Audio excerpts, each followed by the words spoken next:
नमस्कार दोस्तों, हमारे इस YouTube चैनल पीपीसी लर्निंग में आप सभी का स्वागत है। आज का हमारा इस वीडियो का टॉपिक है इलेक्ट्रिसिटी चैप्टर के इंपॉर्टेंट फॉर्मूलाज। इस वीडियो में हम पढ़ेंगे कि जो हमारा एनसीईआरटी 10th साइंस का चैप्टर नंबर 12 है जिसका नाम है इलेक्ट्रिसिटी, उस चैप्टर में जो भी न्यूमेरिकल्स हैं उनमें कौन कौन से इंपॉर्टेंट फॉर्मूलाज आपके काम आएंगे। इस वीडियो में हम उन फॉर्मूलाज को स्टडी करेंगे। चलिए शुरू करते हैं। सबसे फर्स्ट फॉर्मूला इलेक्ट्रिक करंट को निकालने का। इलेक्ट्रिक करंट को हम किस चीज से डिनोट करते हैं? वो करते हैं आई से। अब हम आई को कैसे फाइंड आउट कर सकते हैं? हमें पता होना चाहिए चार्ज और टाइम। इलेक्ट्रिक करंट आई का फॉर्मूला है चार्ज, जिसको हम डिनोट करते हैं क्यों बाय में टाइम। यानी अगर न्यूमेरिकल आ जाए उसमें हमें पूछा जाए कि इलेक्ट्रिक करंट निकालना है और हमारे पास दिया हो चार्ज यानी क्यू की वैल्यू दी गई हो और टाइम दिया गया हो, तो हम आसानी से इलेक्ट्रिक करंट को मेजर कर सकते हैं। तो सबसे पहला फॉर्मूला क्या हो गया? I equal to Q by T. Second formula है इलेक्ट्रिक पोटेंशियल डिफरेंस का। आप जानते हैं कि हम पोटेंशियल डिफरेंस को किस चीज से डिनोट करते हैं? वो करते हैं V से। इलेक्ट्रिक पोटेंशियल डिफरेंस का फॉर्मूला है energy spent by conductor by charge flowing.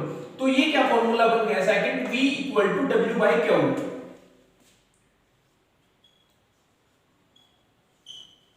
तो अगर हमसे न्यूमेरिकल में पूछा जाए इलेक्ट्रिक पोटेंशियल डिफरेंस कि इलेक्ट्रिक पोटेंशियल डिफरेंस निकालिए, और अगर हमें गिवन है एनर्जी स्पेंट बाय कंडक्टर यानी W की वैल्यू गिवन है और Q की वैल्यू गिवन है, तो हम आसानी से इलेक्ट्रिक पोटेंशियल डिफरेंस को वहां पे निकाल सकते हैं। तो अब तक हमने दो फॉर्मूला बिल्कुल सिंपल स्टडी किए। इलेक्ट्रिक करंट का फॉर्मूला क्या है? I equal to Q by T, और इलेक्ट्रिक पोटेंशियल डिफरेंस का फॉर्मूला है V equal to W by Q. अब जो थर्ड फॉर्मूला है वो है रेजिस्टेंस का। रेजिस्टेंस को भी आप अच्छे से जानते हैं कि हम रेजिस्टेंस को R से डिनोट करते हैं, और रेजिस्टेंस को हम किस फॉर्मूला से निकाल सकते हैं? Resistance equal to rho L by A। ये फॉर्मूला कैसे बना? हमने पिछली वीडियो में स्टडी किया था कि जो रेजिस्टेंस है वो डिपेंड करता है लेंथ पर और एरिया ऑफ क्रॉस सेक्शन पर। तो वहां से हमारे पास फॉर्मूला बना था कि जो रेजिस्टेंस है वो डायरेक्टली प्रोपोर्शनल है लेंथ के, और जो रेजिस्टेंस है वो इनवर्सली प्रोपोर्शनल है एरिया के। यानी इनवर्सली प्रोपोर्शनल का मतलब कि अगर एरिया इंक्रीज होगा तो रेजिस्टेंस डिक्रीज होगा, और इसका उल्टा यानी अगर एरिया इंक्रीज होगा तो रेजिस्टेंस डिक्रीज होगा, और यदि एरिया डिक्रीज होगा तो रेजिस्टेंस इंक्रीज होगा। तो यहां से हम बना सकते हैं, अगर हम इन दोनों को इकट्ठा करके लिखें R directly proportional L by A। अब अगर हम इस साइन को हटाएं यहां से तो फॉर्मूला बन जाएगा R equal to rho L by A। तो ये जो रो है ये है कांस्टेंट ऑफ प्रोपोर्शनैलिटी, L है लेंथ और A है area of cross section.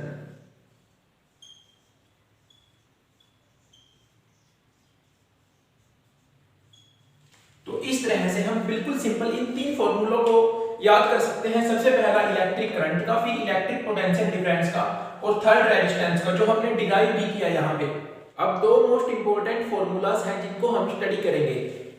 Resistors connected in series. अगर हमें बोल दिया जाए कि रेजिस्टर्स कनेक्ट हैं सीरीज में और हमें रेजिस्टेंस निकालने को बोला जाए, तो रेजिस्टेंस कैसे निकलेंगे? जो टोटल रेजिस्टेंस होगा वो उन सभी रेजिस्टर्स को हम जोड़ के जो रेजिस्टेंस आएगा वो होगा वहां पे टोटल रेजिस्टेंस। अगर रेजिस्टर्स कनेक्ट है सीरीज में और अगर रेजिस्टर्स कनेक्ट है पैरेलल में, तो रेजिस्टेंस की जो टोटल रेजिस्टेंस की वैल्यू है वो इस फॉर्मूला से निकलेगी कि मान लीजिए अगर पैरेलल में तीन रेजिस्टर कनेक्ट हैं R1, R2 और R3, तो वहां पे टोटल R की वैल्यू होगी 1 by R equal to 1 by R1 plus 1 by R2 plus 1 by R3। अब आप देखिए कि जो आप जानते ही होंगे फिर भी यहां पे देख लेते हैं कि सीरीज में जो रेजिस्टर्स हैं वो कैसे कनेक्ट होते हैं।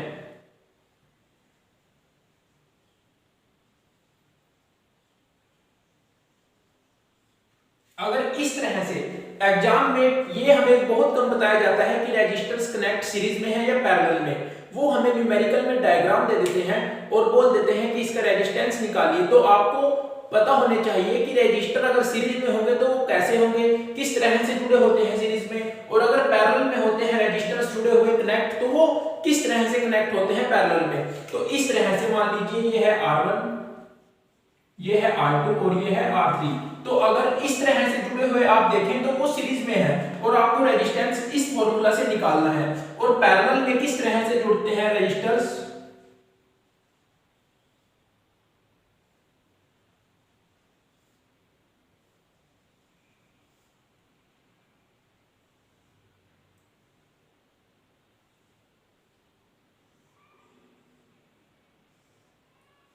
इस तरह से रेजिस्टर्स जुड़ते हैं पैरेलल में और इस तरह से रेजिस्टर्स जुड़ते हैं सीरीज में। ये R1 हो गया, ये R2 हो गया और ये R3 हो गया।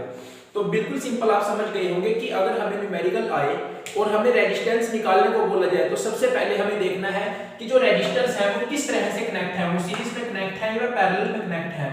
अगर रेजिस्टर सीरीज में कनेक्ट हैं तो हम इस फॉर्मूला को यूज करेंगे और अगर रेजिस्टर पैरेलल में कनेक्ट हैं तो हम इस फॉर्मूला को यूज करेंगे। अब एक और इंपॉर्टेंट फॉर्मूला है ओम्स लॉ। ओम्स लॉ को हम सबसे पहले डिफाइन करते हैं कि ओम्स लॉ होता क्या है। ओम्स लॉ को हम बिल्कुल सिंपल डिफाइन कर सकते हैं कि the magnitude of current flowing through a conductor is directly proportional to the potential difference across its ends provided its temperature remains the same. कि जो करंट है उसका जो मैग्नीट्यूड होगा, the magnitude of current flowing through a conductor, कि एक conductor से जो करंट फ्लो कर रहा है उसका जो मैग्नीट्यूड है वो डायरेक्टली प्रोपोर्शनल है पोटेंशियल डिफरेंस के across its ends provided its temperature remain the same. ये है बिल्कुल सिंपल ओम्स लॉ की डेफिनेशन कि एक कंडक्टर से जो करंट फ्लो कर रहा है उस करंट का जो मैग्नीट्यूड है वो डायरेक्टली प्रोपोर्शनल है पोटेंशियल डिफरेंस के। तो अब पोटेंशियल डिफरेंस को हम किससे लिखते हैं, किससे डिनोट करते हैं, V से। फॉर्मूला यहां से क्या बनेगा, potential difference V directly proportional लिखा हुआ है, किसके डायरेक्टली प्रोपोर्शनल है, current flowing through a conductor, current के। करंट को हम किससे रिप्रेजेंट करते हैं, I से। तो यहां से क्या फॉर्मूला बन गया, V डायरेक्टली प्रोपोर्शनल I। अब अगर हम इस प्रोपोर्शनल के साइन को हटाएं तो ये आ जाएगा V इक्वल टू IR। तो यहां से एक फॉर्मूला और बन गया हमारे पास जो हमारे न्यूमेरिकल्स में बहुत काम आएगा, V equal to IR। Ohm's law क्या है, the magnitude of current flowing through a conductor is directly proportional to the potential difference across its ends provided its temperature remains the same. तो यहां से हम क्या लिख सकते हैं, potential difference V directly proportional to current, यानी जिसको हम रिप्रेजेंट करते हैं करंट को I। तो यहां से फॉर्मूला बन गया V डायरेक्टली प्रोपोर्शनल I। अब अगर इसको हटाएं डायरेक्टली प्रोपोर्शनल के साइन को तो यहां से क्या आ जाएगा, V इक्वल टू IR। और ये एक नया फॉर्मूला बन गया है हमारे पास, V इक्वल टू IR। अब हमारे पास दो और इंपॉर्टेंट फॉर्मूले हैं जो हमारे न्यूमेरिकल्स में बहुत काम आएंगे। पहला फॉर्मूला है इलेक्ट्रिक पावर का, कि अगर हमें न्यूमेरिकल पूछ लिया जाए इलेक्ट्रिक पावर के बारे की, एक न्यूमेरिकल दे दिया गया और उसमें हमें इलेक्ट्रिक एनर्जी और टाइम की वैल्यू दे दी गई और हमें पूछा गया इलेक्ट्रिक पावर बताइए, तो हम इलेक्ट्रिक एनर्जी और टाइम का यूज करके इलेक्ट्रिक पावर को निकाल सकते हैं इस फॉर्मूला की मदद से। यह फॉर्मूला बन गया P इक्वल टू W/T। बिल्कुल सिंपल है कि अगर हमें इलेक्ट्रिक एनर्जी की वैल्यू दी गई हो किसी न्यूमेरिकल में और टाइम की वैल्यू दी गई हो तो हम वहां पे क्या कर सकते हैं, इलेक्ट्रिक पावर का पता लगा सकते हैं इस फॉर्मूला की मदद से। और एक फॉर्मूला है इलेक्ट्रिकल एनर्जी जिसको हम डिनोट करते हैं W से, कि अगर हमें न्यूमेरिकल में इलेक्ट्रिकल एनर्जी पूछी गई हो कि आप इसकी इलेक्ट्रिकल एनर्जी बताइए, किसी न्यूमेरिकल में इलेक्ट्रिकल एनर्जी की वैल्यू पूछी गई हो और हमें ये सभी के सभी वैल्यू दी गई हो, V की वैल्यू हो, I की हो और T की, तो हम इलेक्ट्रिकल एनर्जी को निकाल सकते हैं। इस फॉर्मूला को हम आगे भी डिराइव कर सकते हैं कि अभी अभी हमने ओम्स लॉ का फॉर्मूला देखा था, वहां से क्या फॉर्मूला बना था, V इक्वल टू IR। तो अब अगर हम यहां V की जगह IR को पुट करें